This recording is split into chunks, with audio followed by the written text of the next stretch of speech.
Hello, folks. This is going to be my last screencast, and I wanted to. It's not going to be as long as the previous ones, but I wanted to introduce a couple of the ideas related to this new mini unit that we're doing called micro enterprise.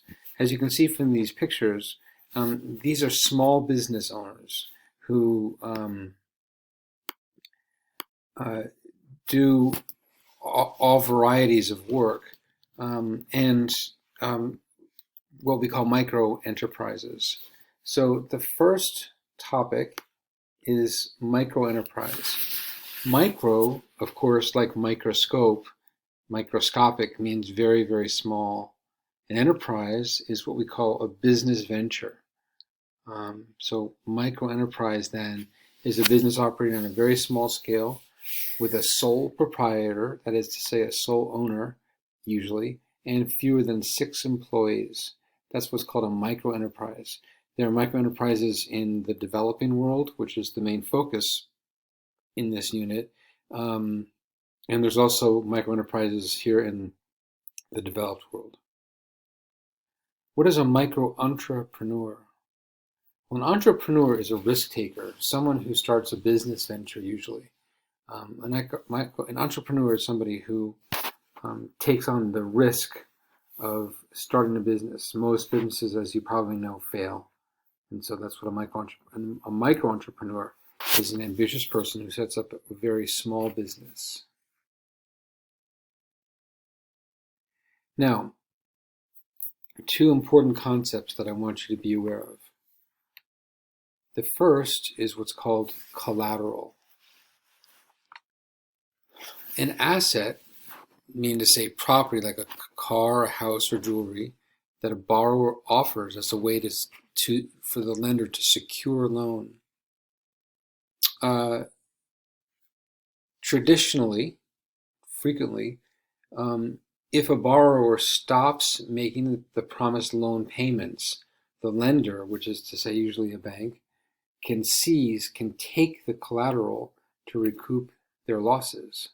So collateral is basically property that you put up when you're taking a loan out from a bank, that the bank can basically seize so that they don't lose everything if you, as the borrower, fail to make your payments.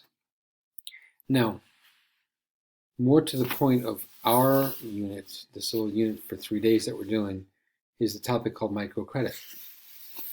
The extension of very small loans, which are called microloans, to poor borrowers who typically lack collateral, that is to say they lack any kind of property or assets, and they don't have any kind of employment or credit history typically.